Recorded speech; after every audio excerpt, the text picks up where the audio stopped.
اسی طریقے سے میرے بھائیوں والعصر جو سورت ہے، والعصر سورت کے اندر امام شافعی علیہ الرحمہ بہت بڑے امام ہیں، ان کا یہ قول ہے کہ اگر قرآن کریم میں صرف سورہ عصر نازل ہوتی تو تمام انسانوں کی رہنمائی اور ہدایت کے لیے کافی تھی، تمام انسانوں کی قیامت تک کی رہنمائی اور ہدایت کے لیے سورہ عصر کافی تھی۔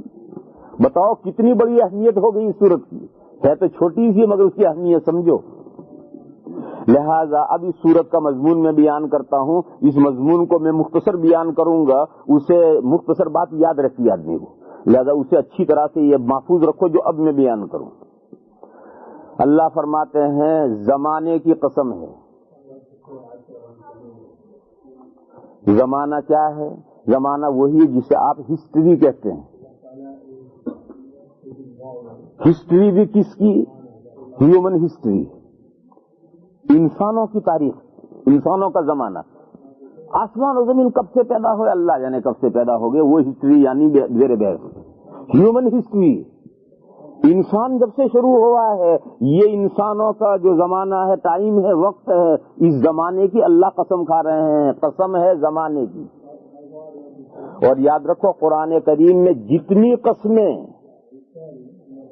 اللہ کے علاوہ کھائی گئی ہیں اس کائنات کی کسی چیز کی، تو وہاں ایک دعویٰ آگے آئے گا، اس دعویٰ پر یہ قسمیں دلیل ہوتی۔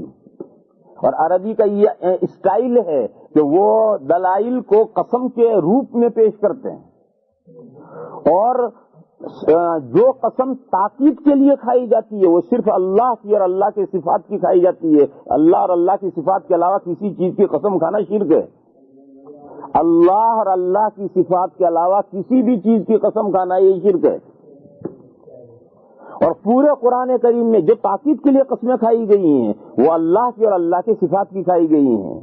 قل ای وربی انہ لحق، ای ہاں وربی قسم ہے میرے پروردگار کی، لا اقسم بہذا البلد، اور اس طرح کی جو دوسری کائنات والتین والزیتون والعادیات ضبحا، بے شمار جگہوں پر کائنات کی چیزوں کی قسمیں ہیں، وہ تاکید کے لیے مضمون کے نہیں کھائی گئی بلکہ ایک آگے دعویٰ آتا ہے اور دعویٰ پر یہ دلیلیں ہوتی ہیں۔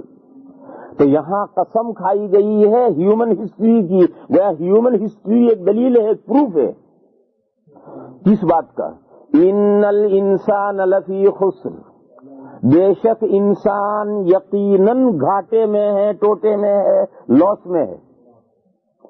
انسان یقیناً گھاٹے میں اور لاس میں ہے۔ دلیل ہیومن ہسٹری اس کا پروف ہے۔ جب سے انسانیت کی ہسٹری شروع ہو رہی نظر ڈالو انسان گھاٹے میں ہے۔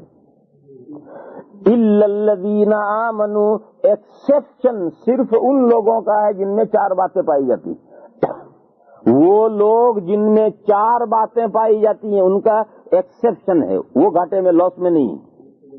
اور جن میں وہ چار باتیں نہیں ہیں وہ تمام انسان گھاٹے میں ہیں، اور پروف ہیومن ہسٹری۔ وہ چار باتیں کیا ہیں؟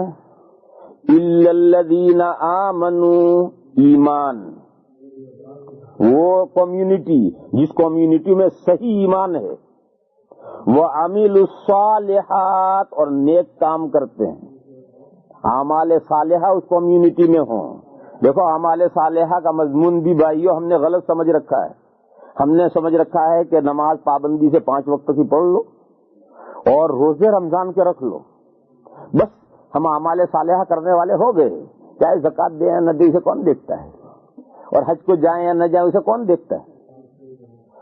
چلو اور بڑھا لو، نمازیں پڑھ لو، روزے رکھ لو، زکاتیں دے دو، حج کر لو، اعمال صالحہ ہو گئے۔ یہ غلط فہمی ہے۔ اسلام 4 شعبوں میں تقسیم ہے۔ اسلام 4 شعبوں میں تقسیم ہے: عقائد، عبادات، اخلاق اور معاملات۔ یہ 4 شعبے جو ہیں اس میں تقسیم ہے انسان کی زندگی، اور ان چاروں شعبوں میں اسلام نے کمپلیٹلی ہدایات دی ہے، گائیڈنس دیا ہے۔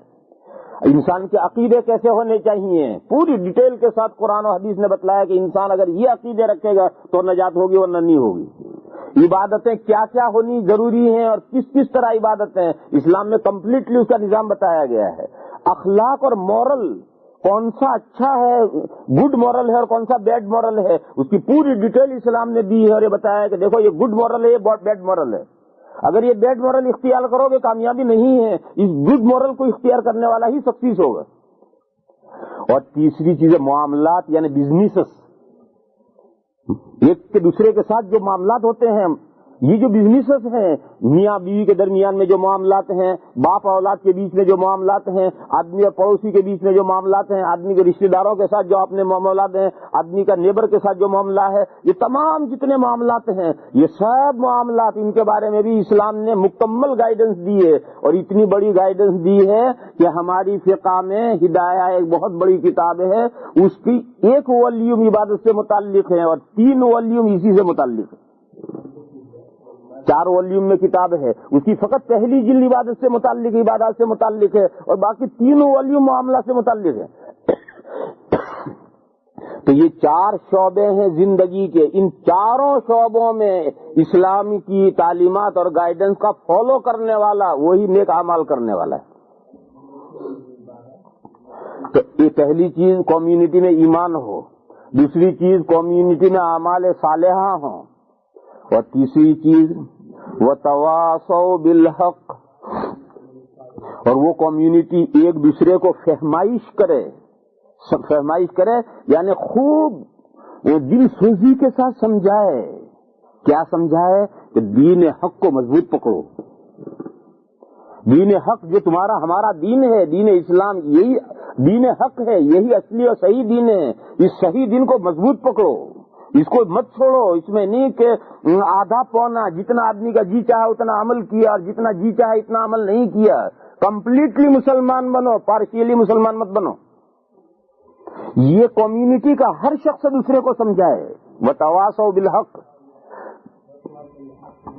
وتواصوا بالصبر. چوتھی چیز یہ ہے کہ کمیونٹی کا ہر ممبر دوسرے شخص کو یہ سمجھائے کہ دیکھو اس دین کی وجہ سے آنے والی جو مصیبت آئے اس مصیبت کو مردانہ وار سہو، ہمت اور صبر سے کام لو. صبر کے معنی ہمت سے کام لینا. اور دین کے تعلق سے جو بھی مصیبت آ جائے اس مصیبت سے کبھی نہ گھبراؤ، اسے ہمیشہ قوت مردانہ سے، ہمت مردانہ سے اس کا مقابلہ کرو اور اس مصیبت کو سہ لو اور برداشت کر لو.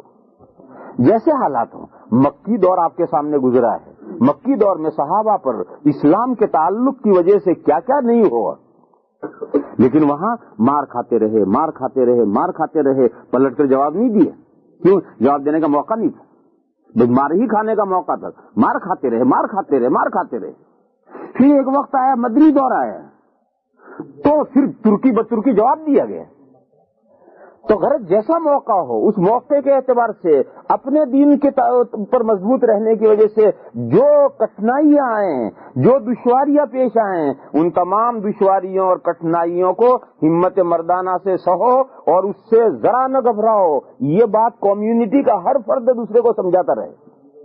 تو یہ 4 باتیں جس کمیونٹی میں ہوں، ایمان ہو، عمل صالح ہو، دین حق کو مضبوط پکڑے رہنے کی فہمائش ہو، صبر و ہمت سے کام لینے کی فہمائش ہو، یہ کمیونٹی، اس کا تو ایکسپشن ہے الا. اس کو مستثنا کر کے تمام انسان گھاٹے میں ہیں، لاس میں ہیں.